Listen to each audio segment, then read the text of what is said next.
I'd like to begin by acknowledging the traditional custodians of the land on which I live and work, the Yuwad and Whadjuk people of the Noongar Nation. I pay my respects to their elders, past, present and emerging, and extend that respect to all First Nations, including Aboriginal and Torres Strait Islanders who may be watching today's episode. It's a disconnect between the brain and the body. So it's so common, yet nobody's heard of it, and it really frustrates me. Why is that? Functional Neurological Disorder is more common than MS. It's more common than multiple sclerosis, and it's exactly in the literature as common as Parkinson's disease.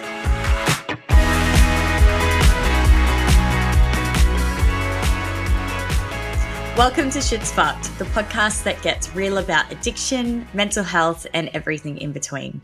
I'm Paris, and I spent 17 years battling the bottle, 10 years hooked on meth, and I also did a stint in the escorting world, which nearly cost me everything, including my life. With both lived and professional experience, including qualifications in alcohol and other drugs, I'm here to share what I've learned along the way. Every journey's unique, and this podcast brings you stories, insights, and practical tools to help you find what works for you. Now, just a disclaimer, we dive into some tough topics here, including addiction, all forms of abuse, trauma, mental illness, suicide, self-harm, and the realities of life in recovery. These discussions can be intense, so please take care while listening and just make sure you're in the right headspace too. Don't forget to follow or subscribe to the podcast. Your support actually helps us more than you know, and it's one of the best ways to keep these conversations going. I hope you enjoy the show. And welcome to the show, Monique Davies from the Brain Physio. Thanks so much for joining us. Thanks for having me. Very excited to be here. Yeah, so Monique and I actually know each other from amateur footy, AFL. So not soccer, but AFL. And I don't know, it kind of just blossomed into a friendship after that. And now we're still working alongside each other these days. It's been really, really nice, actually. Yeah, it has been really great. And I love to see all the really cool stuff that you're doing as well, Paris, these days. Oh, honestly, I'm just blown away what you've been doing, which is exactly why I have asked you to come on here. So let's just dive straight on into it. So can you start by sharing a bit about your journey into neurological physiotherapy and what sparked your interest in this field? Okie dokie. Sure. I'll probably start by just explaining what neurological physiotherapy is a little bit. Maybe a lot of your listeners are not familiar or realize that it's even a field. So essentially, neurological physiotherapy is physiotherapists that treat people with neurological conditions. So things like brain injuries and, strokes or different types of neurological disorders. So we sort of help them to learn to move again and to be able to do daily activities, things like that.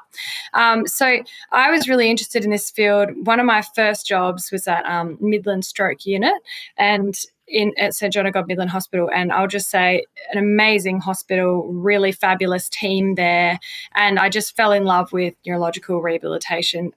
It was just so inclusive, really wonderful, and I still remember I was a fairly new graduate physiotherapist when I worked there, and I still have really vivid memories of looking at a patient and looking at them and going, oh my gosh, what is going on, and doing my assessment.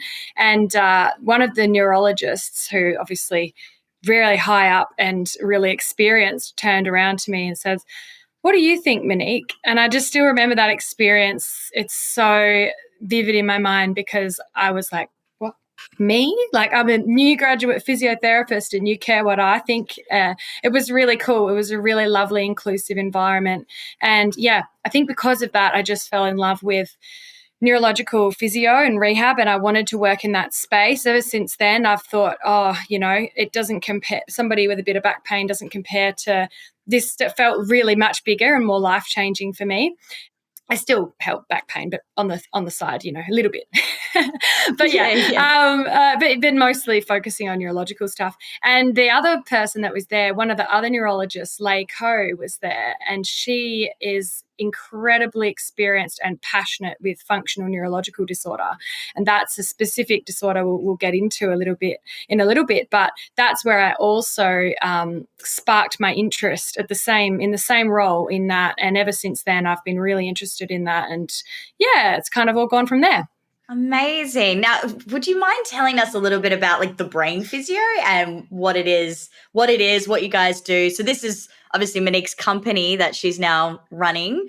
So tell us a little bit about that.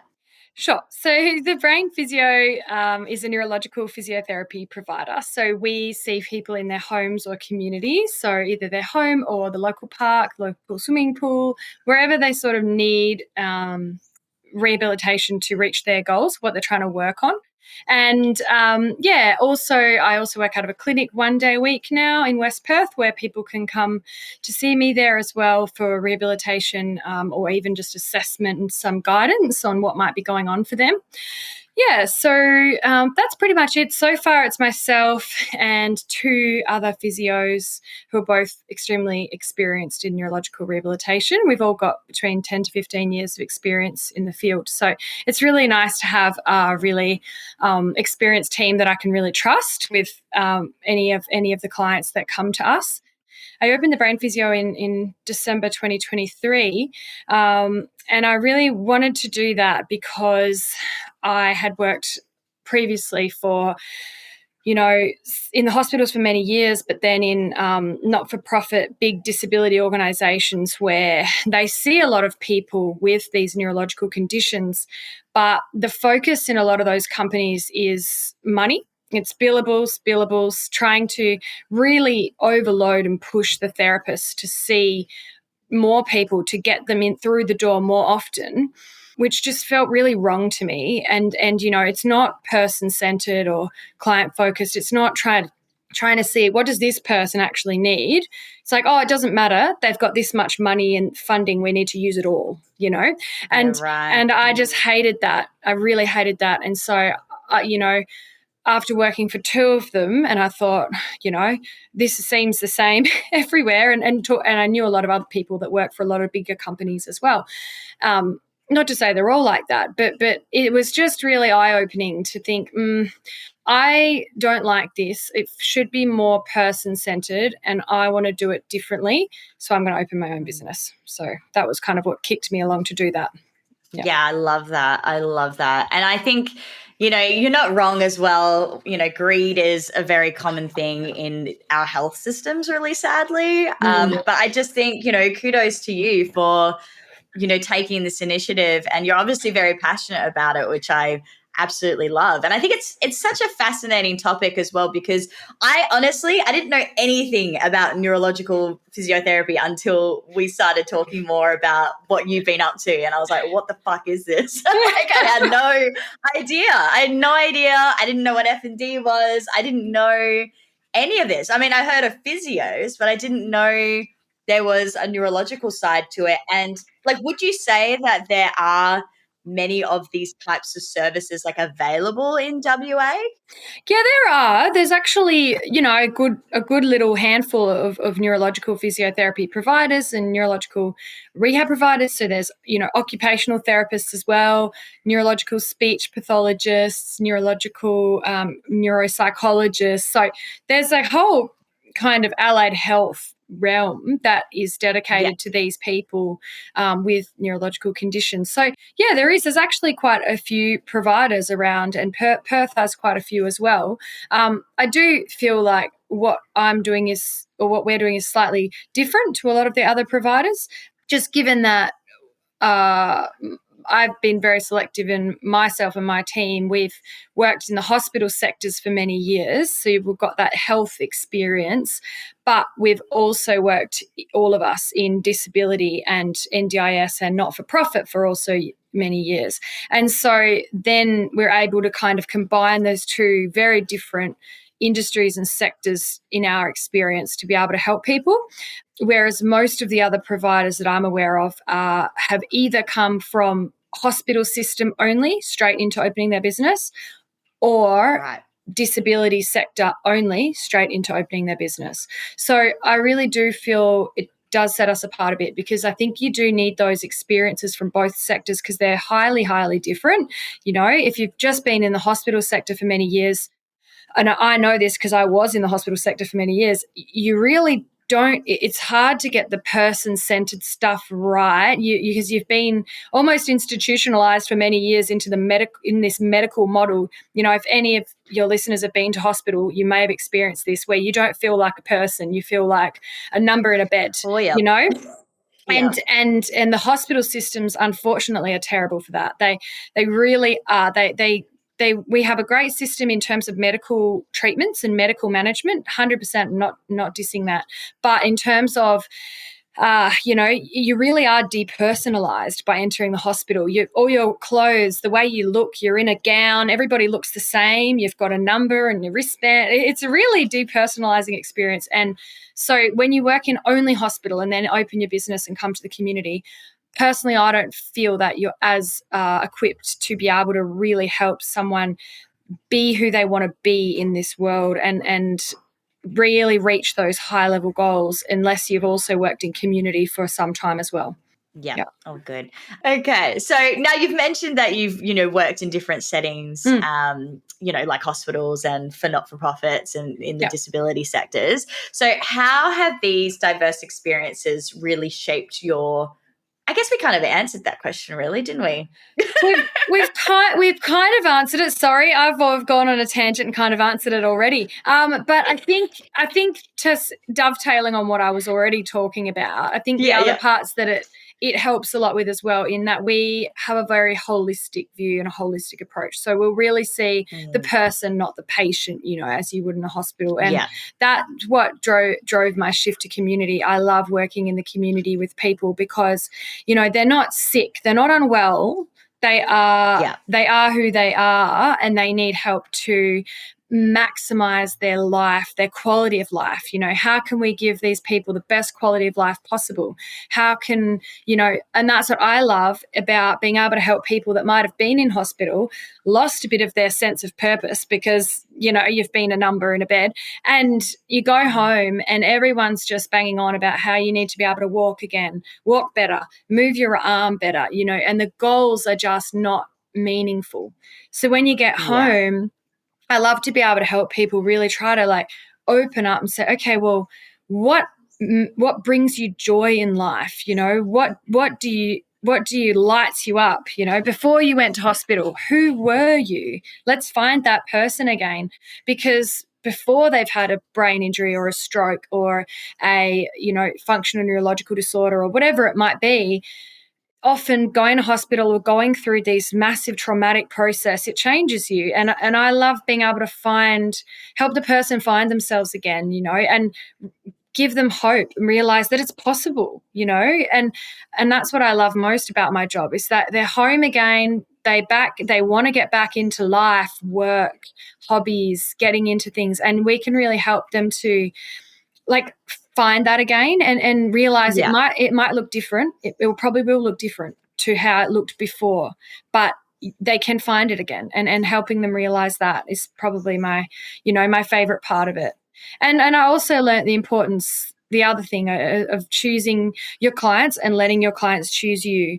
I think that's really, really important in this industry. A lot of people are just like, oh, yep, we'll see anyone with a neurological condition, fill in the form, put you on the wait list. And then it's like, well, I think it's really important to actually get all their information of the person and see, well, am I a good fit for you? Are you a good fit for me?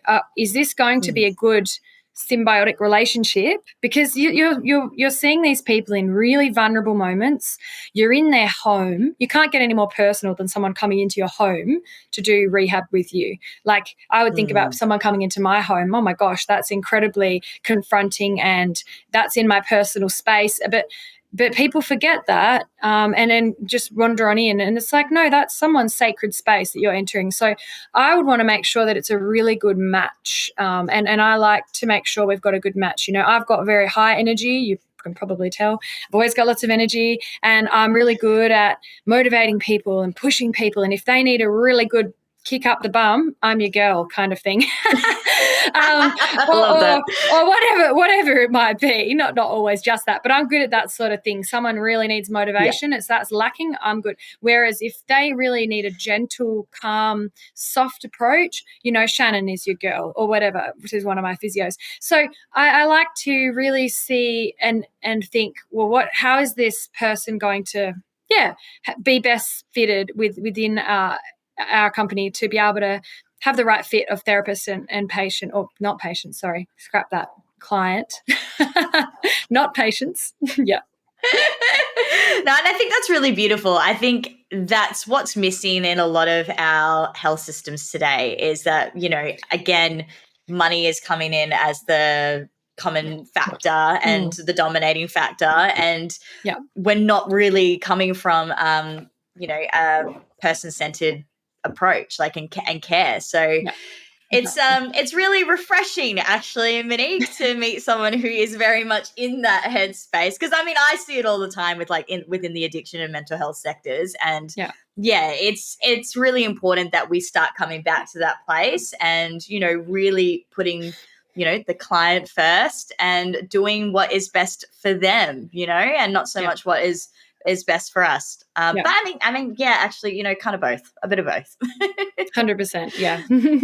Yeah. Yeah. So one of your, fields that you kind of really highly focus on is functional neurological disorders, so FND. So for those who might not be familiar, could you explain what FND is? Because I hadn't really heard much about it, and how it typically shows up in people today. Yeah, sure. So, as I kind of touched on a little bit earlier, my interest was piqued in one of my first jobs for FND, and I thought this is really interesting. And so probably I'm going to bet that most of your listeners will not have heard of it, because most people have not heard of it unless somebody someone close to you. If somebody close to you has been diagnosed with it, you will know about it.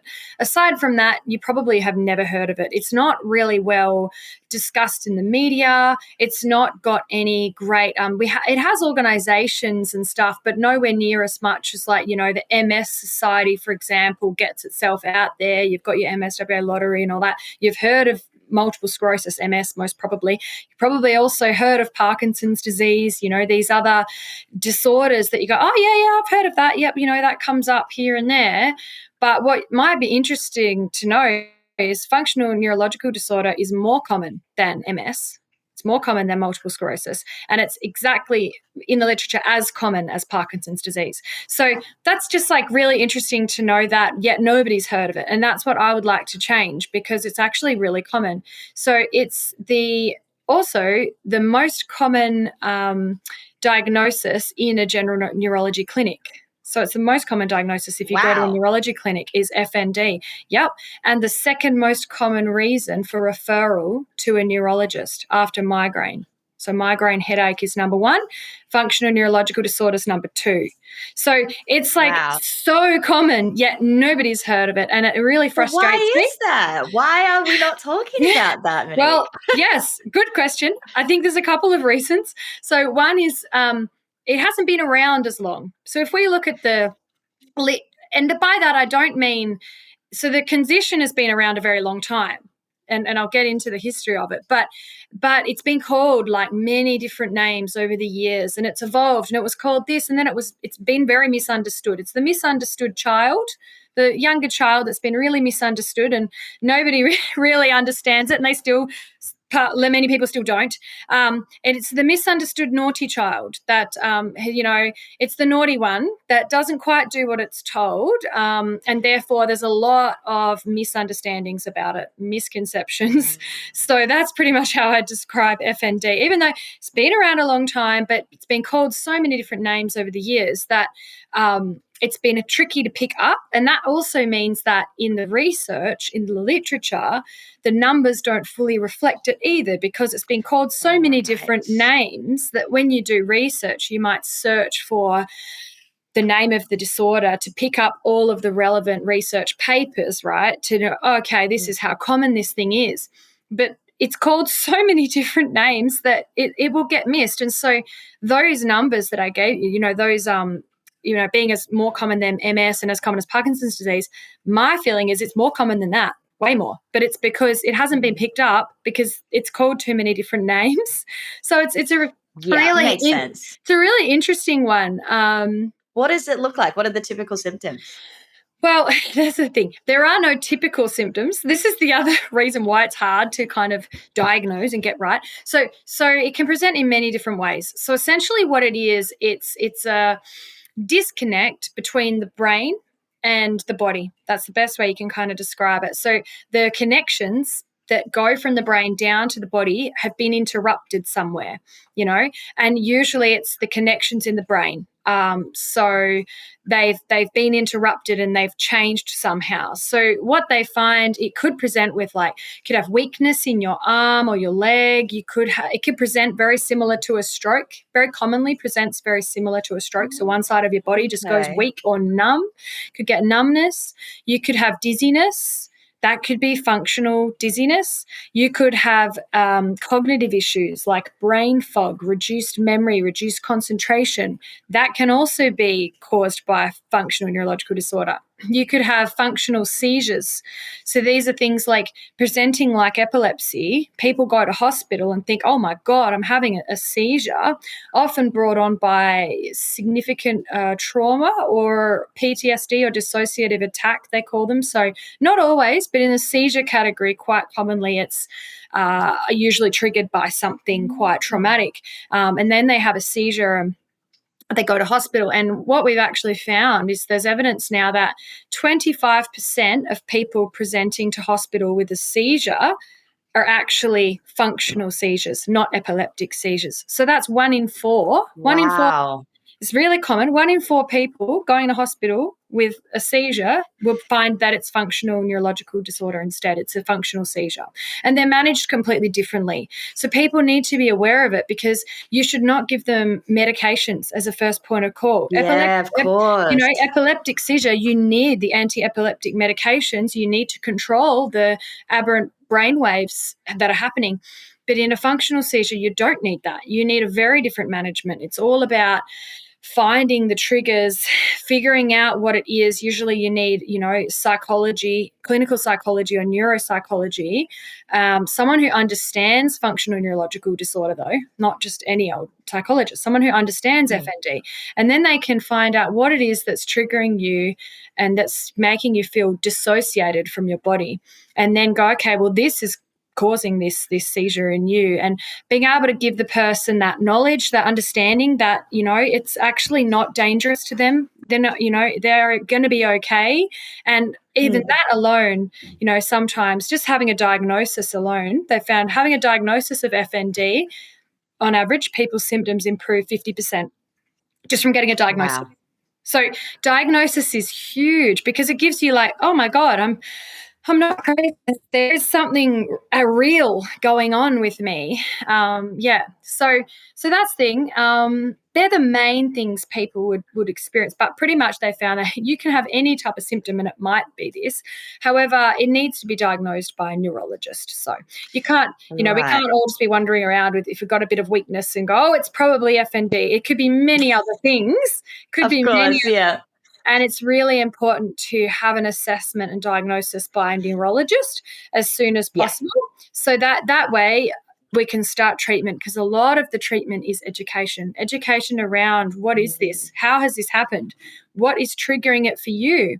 And therefore, how can we treat this, And there's lots of different ways to treat it, but it depends on what's the main components that are causing the problem for you. For some people, it might have been a physical injury. You might have been injured in a sporting injury and had a real bad knee injury, for example, and that's turned into this neurological weakness and numbness that nobody can explain. It's functional neurological disorder, and therefore that's your trigger. And you might not have any psychological triggers or trauma except for that injury.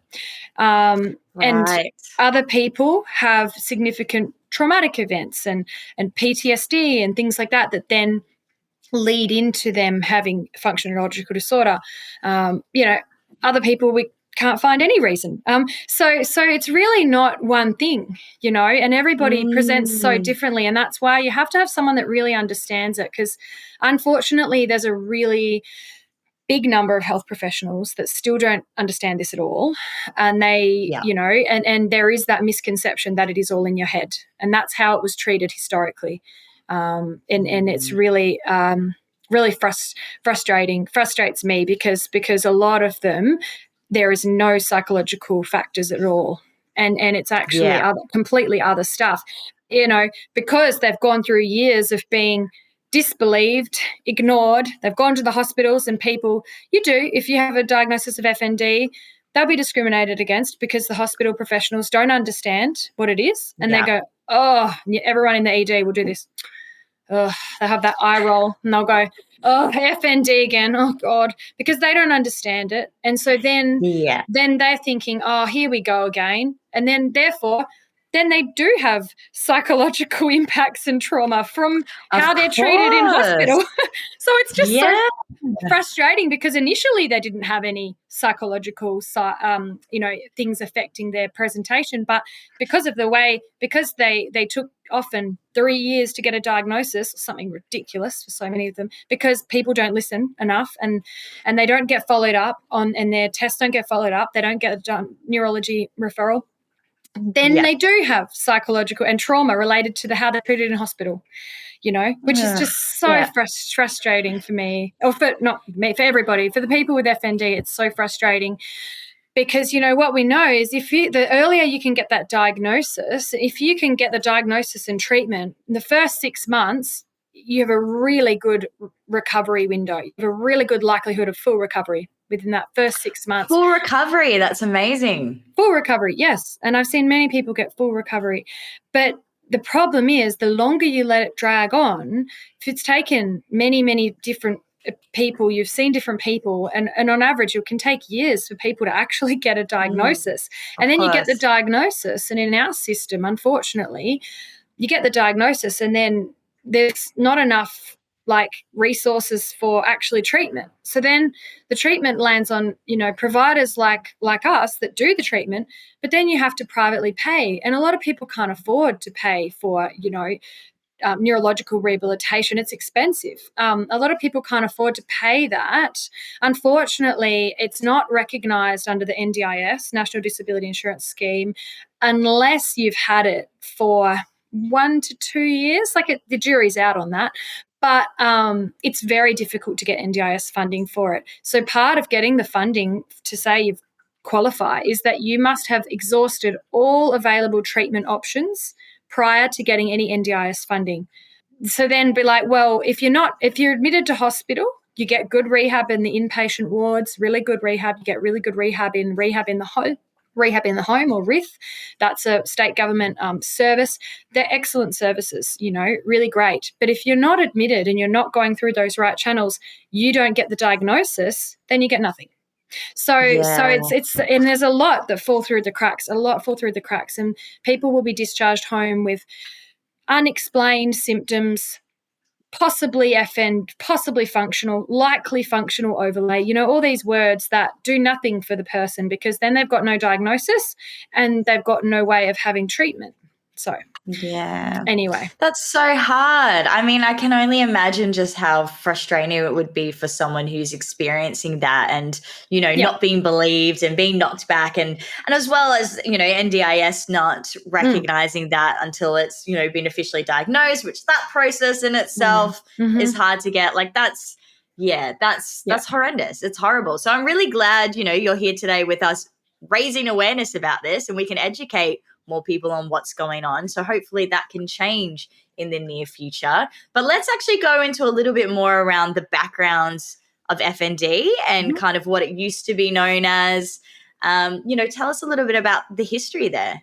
Yeah, so I find it really fascinating, actually. So over the years, probably the earliest kind of people talking about symptoms that in the history sound like symptoms that sound a lot like FND would probably be back, when was it? I think they said first described in the 4th century BCE. Oh, wow. Yeah. And so they used to call it hysteria. You've probably heard of the word hysteria from the Greek word hystera, which means uterus. And essentially, they said it was a problem that only occurred in women. This was only a woman problem. And it was because she was Classic. classic, because she was hysterical, because her uterus was wandering because it longed to bear children. So this was what they used to think. So when they said hysteria, they're literally diagrams and textbooks that talk about, medical textbooks that talk about a wandering uterus, that her uterus was wandering, and because it was longing to bear children. Word. So it wasn't just women, it was women who were unmarried and women who had not had children. So the cure, yep, the cure was to get married and have children. That's what they thought would fix this problem. Just so ridiculous. And like, you really think it probably was the cause of the problem laughable. Initially. Probably men were the cause of the problem. No, I'm kidding. Scrap that. Just joking. Just joking.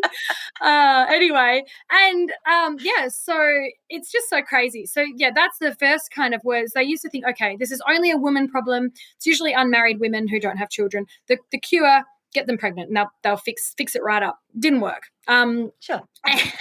Anyway, so now there's also many conditions which would now, back then, the conditions that would now be known as PTSD, post-traumatic stress disorder, depression, anxiety, and functional neurological disorder, they would all lumped in this category of hysteria. So if you had any symptoms that might be something that today we would see as these other conditions, PTSD, depression, anxiety, that was hysteria. You were just a bit crazy and you needed to get pregnant. And so it's just crazy. And then so in the late Middle Ages, you saw the rise of Christianity through Europe. The physicians then saw hysteria as disorder of the soul, reflecting satanic influences. And so then it changed to saying that it was actually more of a satanic issue of weak will. That worsened over 16th, 17th century, and many women were accused of witchcraft. And this is when the witch trials happened. And, as we know, millions of women were burnt at the stake from being said they were, witches. Sorry, this is really making me emotional. No, that's okay. Because it's really horrible. It's really horrible how, oh God, I wasn't expecting this. That women were treated over a long, long time and, still not treated the way we should be treated in today. But absolutely, couldn't agree more. FND is, the numbers of people with FND are approximately 70-75% women. So it's still a woman disorder. It's still a disorder that it does occur in men, but it's a lot more common in women, and I think that a lot of that is to do, not all of it, but there is a part to play in patriarchal society and how women have been treated over the years and still are, that has something to do with this picture, Yes. Yeah. Anyway, so then it was witchcraft. Yes, it does make sense. And it's just, and this is why I'm so passionate about it as well. But yeah, and then so that heavy burden, the witchcraft, then in late Victorian era, they started to say that hysteria was actually a disorder of the mind. And that was around the same time that Sigmund Freud, couldn't pronounce it, was rising to fame. Don't know if anyone's heard of Sigmund Freud, very famous man. I think he was a psychologist. Gosh, I should have looked that up. He believed that hysteria was caused by repressed emotional trauma. And he was the first person to state that it could also occur in males. So this was progress. And then this belief increased after the First World War, but the diagnosis was given a more masculine name for males, and you might have heard of shell shock. So yes, shell shock, essentially a lot of the same symptoms as functional neurological disorder. But in women, it was hysteria. Men was shell shock. Oh, you've been to war. You've had trauma. Oh, this weakness must be shell shock, And so that's really, so fascinating. And so it's often still discussed by older names. And so a lot of the older names, so Sigmund Freud called it conversion disorder. He believed that it was conversion of a problem in the mind had converted to a physical symptom. And so that was his beliefs, that it was all from in the mind and it was conversion disorder.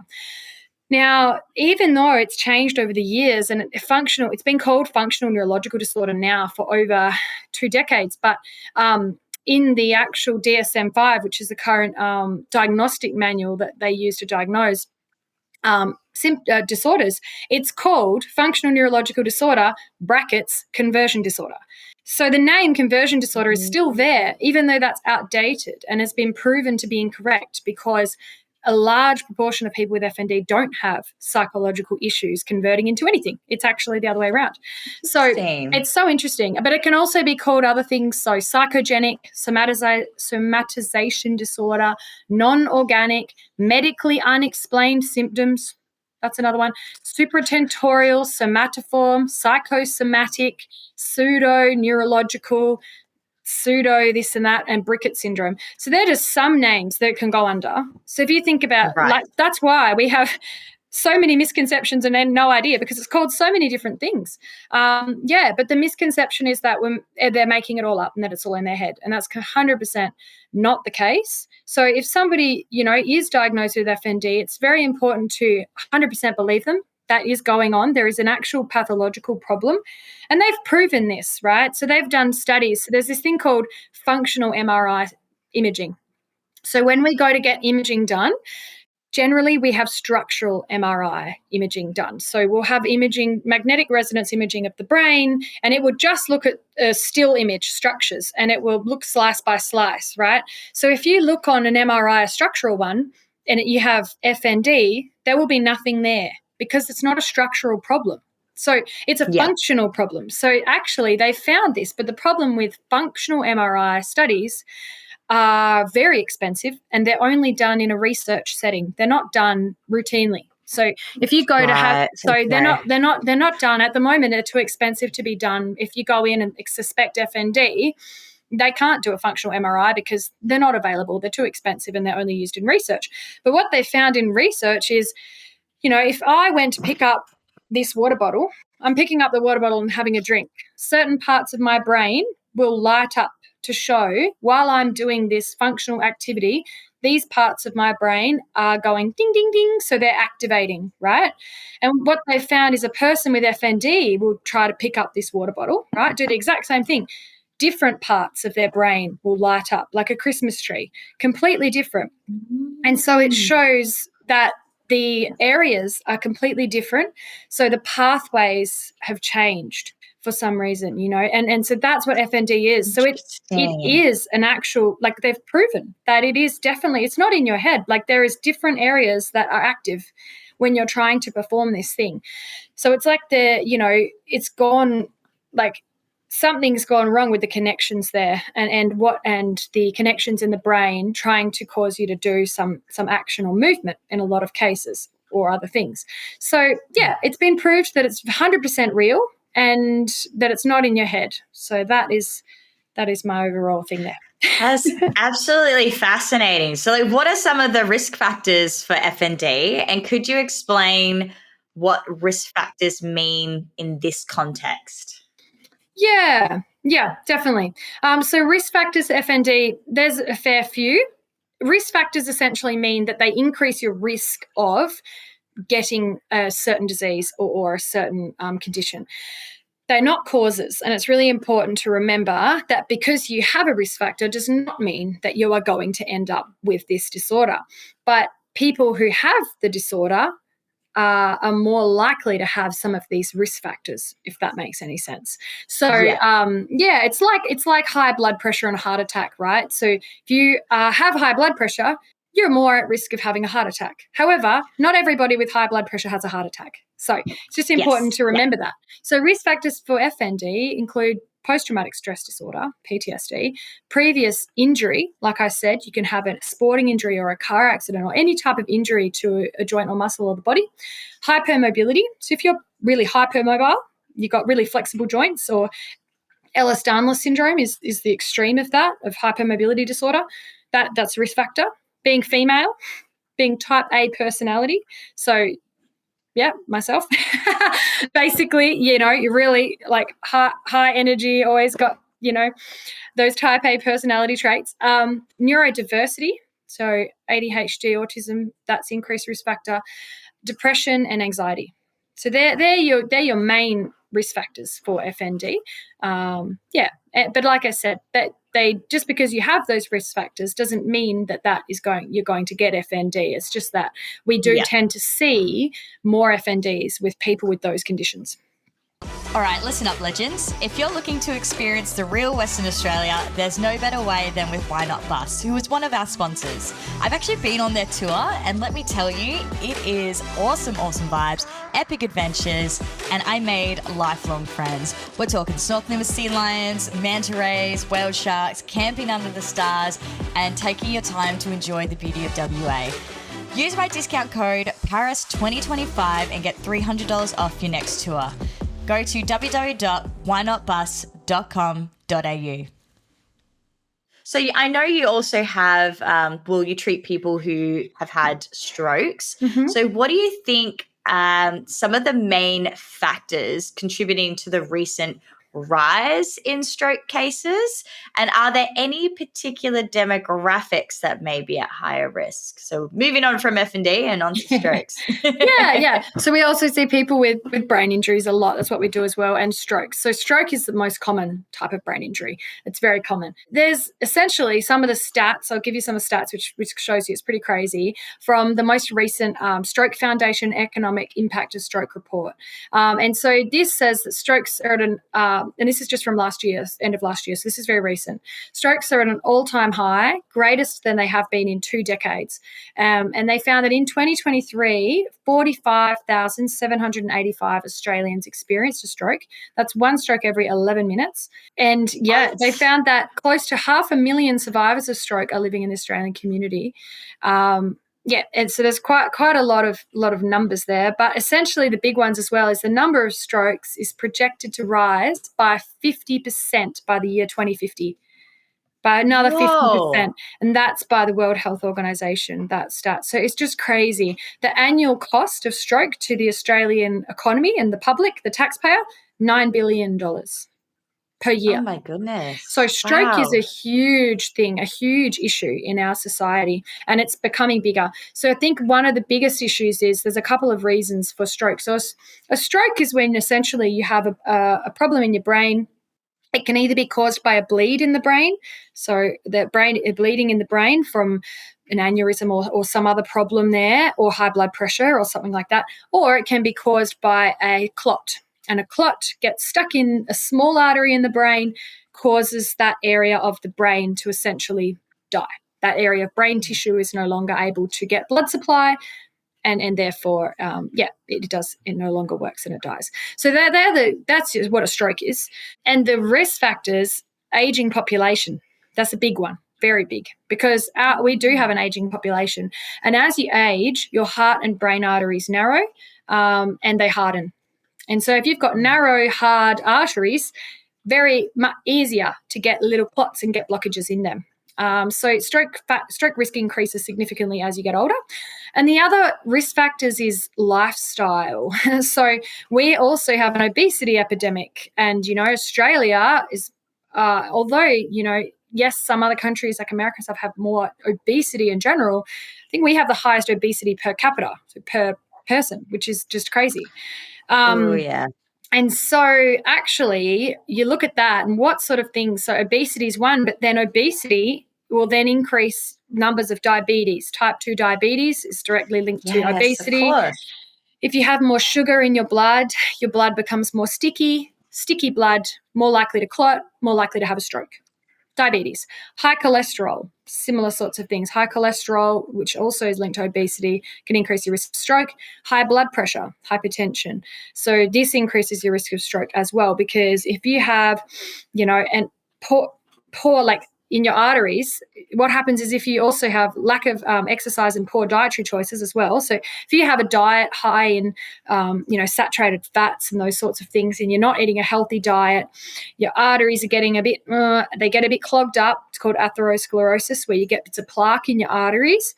And then instead of having a nice artery like this, it's now like this with all these bits of plaque on the edge.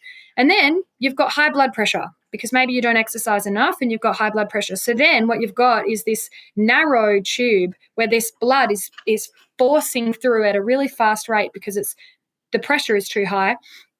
Little pieces of this plaque snap off, go up. And where do they go? to your heart to cause a heart attack, or to your brain to cause a stroke. And so it depends on what will happen. And this is why it's all linked. If you have these cardiovascular risk factors, you're at risk of a heart attack. If that little clot gets stuck in the heart, that's a heart attack. If the clot gets stuck in the brain, it's a stroke. And so it just depends where it goes. Or if it gets stuck in the lungs, you get a pulmonary embolism. That's another issue. But anyway, the point is that these things are really important, and everybody bangs on about, healthy diet, regular exercise. And the other one is drug and alcohol use, and tobacco use. So smoking increases your risk of stroke significantly.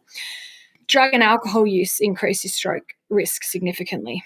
And so things like methamphetamine is one, but alcohol is the biggest one. So if you look at the types of things that will increase your risk of stroke, alcohol is number one, excessive alcohol use, because alcohol thins the blood and it can increase your blood pressure as well.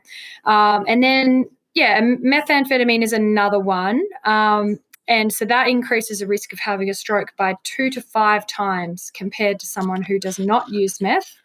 That's under the National Institute of Health. And it's most commonly by a hemorrhage or bleed in the brain, that one.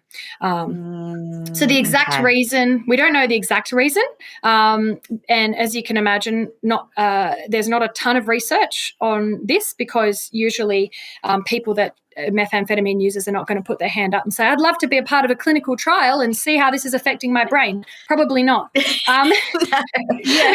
And, you would know more about that than I do. But the thing is, that's why there's not a ton of research in this area. But what I could find is usually what happens is it causes a dose-dependent hypertensive surge. So what that means is you have methamphetamine, and what that will do is then your blood pressure will spike. It'll go up quite significantly.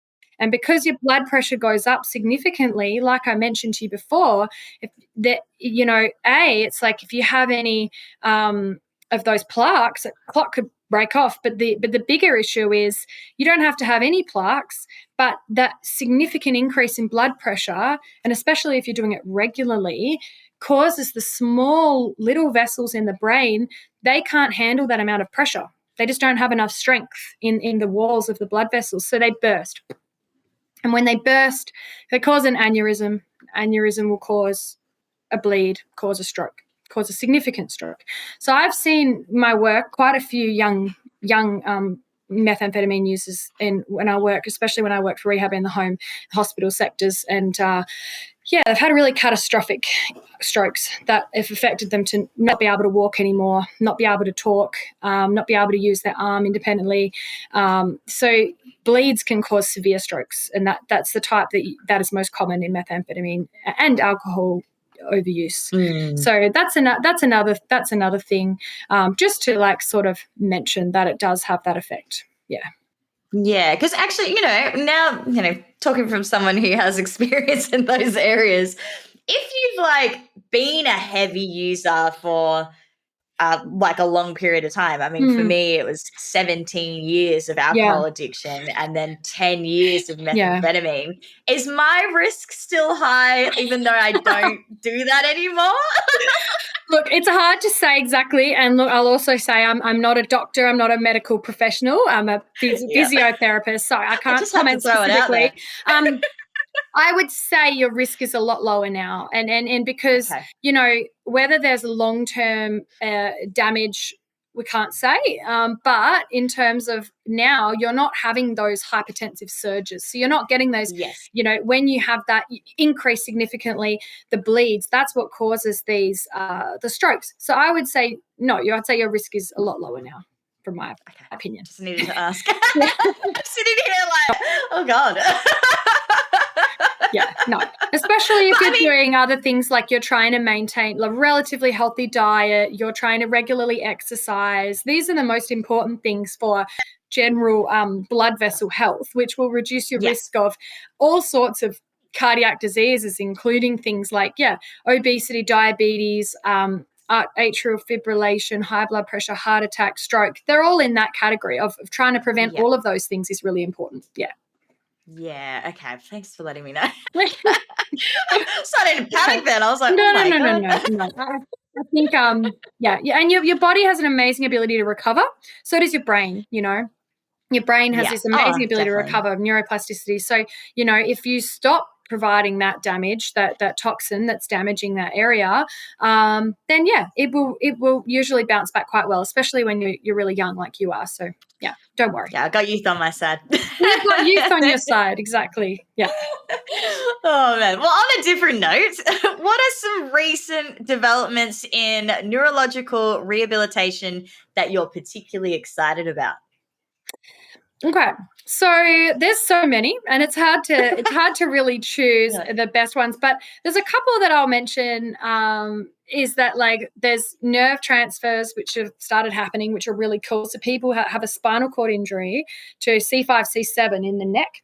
So if you have a spinal cord injury there, normally you can't move anything below that level. You can't move your arms, legs. You struggle to breathe.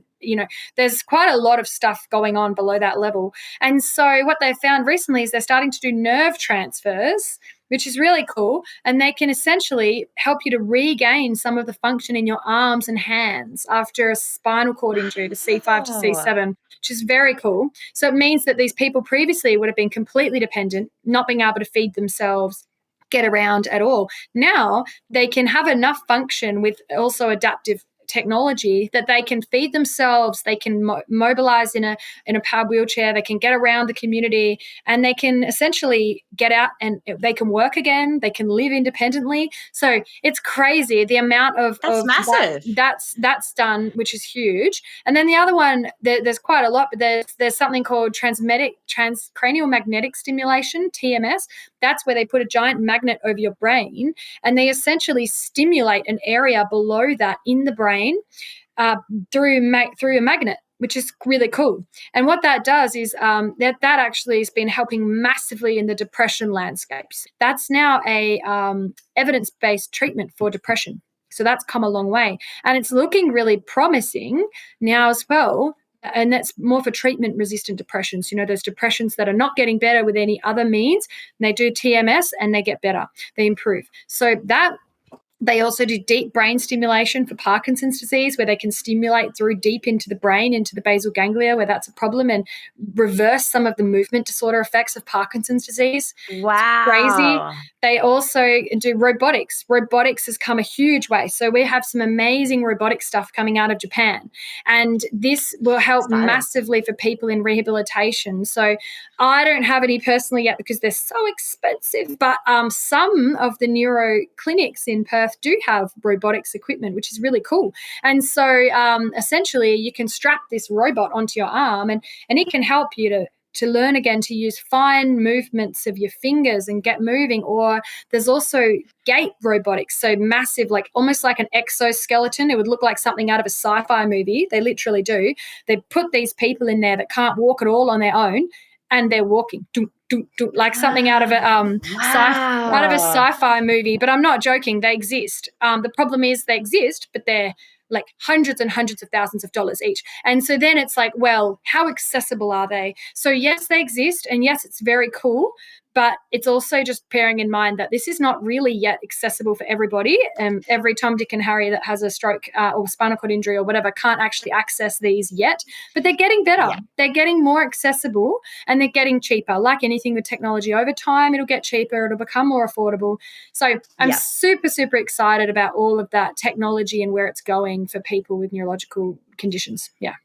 That's awesome. I honestly always wonder, I don't know if it's just me, but I'm one of those people where I look at things and I think, what could that look like in a futuristic lens? Like what kind of new invention or new product or something could help someone with that? And I've also often thought about that with like neurological conditions and even like comas, things like that. I'm like, I wonder what kind of technology could come in that can really help us, stimulate certain parts of the brain and relearn different like movements, all based around like technology and how Yeah. that's advanced. So Yeah. yeah, that's something I think about all the time. I don't know if Yeah. that's just me, but Well, no, I do think about it. Well, I do as well. And I think it's really promising. We're in a really exciting age. You know, the technological digital age has its issues, but it's also really exciting that, you know, we're actually able to do a lot of these things. There's no way we could have even thought about this 10 years ago. And then in 10 years' time, it's going to be so different because it's just progressing at such a rapid rate. Getting faster and faster, isn't it? Yeah. Which is really wild. cool. Yeah. So cool. Awesome. Well, thanks so much for sharing that. That was really fascinating. Okay. So if someone was listening and was interested in engaging in your services, what services are you currently providing and what is the best way for them to contact you? Yeah.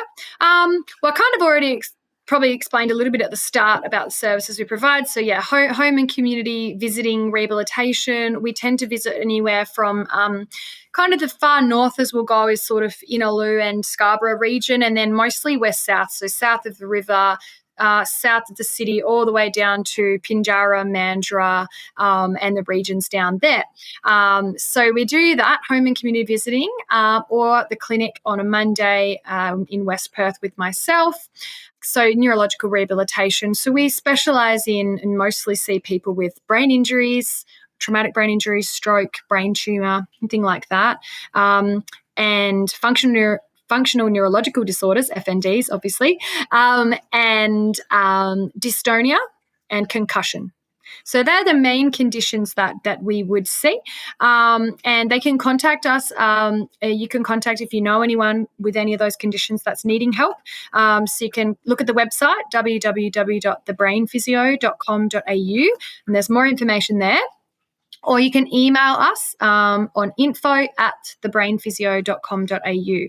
Or there's also an inquiry form on the website if you prefer to just look at the website, fill in the form. So any of those options are totally fine. I'm also really happy to, take calls if people want to ask me questions specifically. And I'm happy to provide my mobile number afterwards, and Paris can put it in the notes or something if people are wanting to call and just ask, if they're not sure if they'd be right for our service. If they have questions specifically related to that, happy to chat to people as well. Amazing. Thank you so much. And yes, I will provide those details in the notes, and you'll also be able to find Monique on our website as well. She'll have a little profile on there and you'll be able to find links to all her services. So that will be provided. Now, just we're going a little bit, not so much off topic, but it's a bit more of a personal question for you, Monique. I know that you have shared with me personally in the past about your battles with addiction. And since the addiction's a little bit my niche, I thought might as well throw this in there. So mainly including binge drinking, right? Yeah. So how has that experience shaped your understanding of addiction and its impact on the brain? Yeah, so it was an interesting experience. So I grew up in the country, big drinking presence, and I don't know about in the city, but in the country, we start drinking young, really young. We were 13 years old starting to want to drink a lot of alcohol, and it's not good. And I know about how much your brain is developing then, and what effects alcohol will have on a developing brain. But back then, I didn't care. I was a ratty little teenager that was like, I'm going to buy cruises, and Mum, if you don't buy them for me, I'm going to ask some nice man at the bottle shop to buy them for me, type thing. I was very manipulative. And so, kind of pressured my poor mother into doing things that maybe she didn't want to do. So then, I've been drinking probably from the age of 14. I was heavily drinking on probably most weekends. It was definitely a binge drinking type thing. I never had a problem with drinking during the week. Even as an adult, never had a problem with that. But it kind of made me, and at first I kind of justified it because I was like, oh, everybody's doing it. It's fine because everybody's doing it. This is just Australia. It's what we do. It's normal. And unfortunately, in Australia, it is what we do. We have a huge binge drinking culture here. And so everyone else is doing it. And so you justify that it's okay to go and completely get written off, do very questionable things, and then not remember anything about the evening and be incapacitated for 2 days after. And you're like, oh, that's okay. That's normal. It's just about being a teenager. And then you go a bit older and you realize, oh, yeah, everyone's in their 20s. It's still normal. It's fine. And it wasn't until I hit 30 that I went, okay, this is not normal. It's not fine. And this is now a bit sad. And And I kind of, my mindset flipped and changed after I hit 30. I went, okay, this is actually not good. And I tried to cut down my alcohol intake and I couldn't. I cut it down for like 4 months and I went, okay, and I'll start drinking again, but I'll limit it. I'll just have a couple. But it turns out I can't limit it. And I think that alcohol affects different people differently. And this is probably the same with any addictive substance. You know, some people are more susceptible than others in terms of having that. I have an addictive personality and I know that. And having that alcohol all the time, I would have 2 drinks and then I just have 2 rubber arms and someone would be like, go on, Mon, just have another shot. Okay. So, and then I was written off again. And, you know, I did a couple of things that I was really not proud of, put myself in really risky situations. Like, you know, I could have died. I could have been raped in one of them. So there was situations that I should not have been putting myself in. And it was really, I was a person that I didn't want to be. I was like a different person. You know, my friends, I'd say things to my friends and do things to my friends that were just horrible. There's no reason or rhyme or reason behind it. I'd said things and done things that weren't me. It's like I wasn't me. And I just hated. I understand that feeling so well. I like hated being that person. And I thought, right, I've tried to cut it down. I obviously can't. I'm just not wired that way. I've got to cut it out. And so I decided to do that. So 2.5 years ago, I stopped drinking alcohol completely. And I haven't drunk since. And it was the best decision I've ever made because I feel so much better. Like, as I said, I've got lots of energy. I can still go out and dance and party and I'm out till 3 a.m. That's fine. I don't need alcohol to keep me out and dancing and having fun. And I actually have way more fun. The only time I don't have fun is when everybody else is written off, sloppy as hell. And then I'm like, you know what? I'm going to go home because, like, I don't think you realize what you look like right now. And I used to be that person. And I know that. And I know that. And it's just like, yeah. So it's definitely a good decision. I really struggled with it. But what helped me was I read this book called This Naked Mind by Annie Grace. Excellent book. If anybody's like trying to quit alcohol, specifically hers is about alcohol, but if they're trying to quit and you just can't see, like you quit and you feel like you're missing out, when you quit, you feel like you're missing out and you're struggling, read that book. Best thing I ever did, because the way she writes it is in like a way that helps to undo all of this subconscious conditioning we have in our brains from society that we all have, that alcohol is normal, alcohol's cool. It's a part of society. It's a part of what we all do. It's fine, you know. And we all have that. We don't know it's there, but it's in the subconscious. And while you think that and feel that, you will always feel like you're missing out. Whereas when I read that book, it was like this switch flicked in my brain. And I was like, all of a sudden, wow, I don't even want it. I was looking at it like, what the fuck's wrong with me? Why was I drinking this before? Like, why would I even want this? And now I feel really empowered and I feel really happy and really grateful. But that book changed it, completely changed the way I saw alcohol. So, you know, if that's a problem for people, I recommend that. But I'm sure you have way other better recommendations. But that was what worked for me. And so that's kind of, and it has changed the way I see and think about it. I'm definitely more empathetic toward people these days with who have addiction problems. You know, in the past, I might have been a bit like, oh, that's not really a thing. It's not really a problem. You know, I think we all used to think that and feel that and be just a little bit like naive to it all. And I think now I'm like, definitely. No, well, like obviously, alcohol was my addiction problem, but I can see that any addictive drug is going to be similar in the way it affects you. So, and alcohol is actually, they say, the most addictive drug there is. But it's in terms of it's legal and there's all those issues with it. But yeah, so I think it has changed the way I kind of, hopefully I'm more empathetic. Yeah. Oh, I mean, absolutely. And look, it's so hard. And I think you go through a lot in that kind of process when I like to say the veil has like come down. Like when I first started to change my relationship with alcohol, like I actually do still drink, but very rarely. I'm at that point now where I'm like, what is the point in me even having that 1 or 2 glasses? I'm really questioning that at the moment because I have really come to recognize that it just doesn't serve you. Like it doesn't really bring you anything. Yeah. Like it is such a poison. And more that I've been learning about the impacts on the body particularly. Yeah.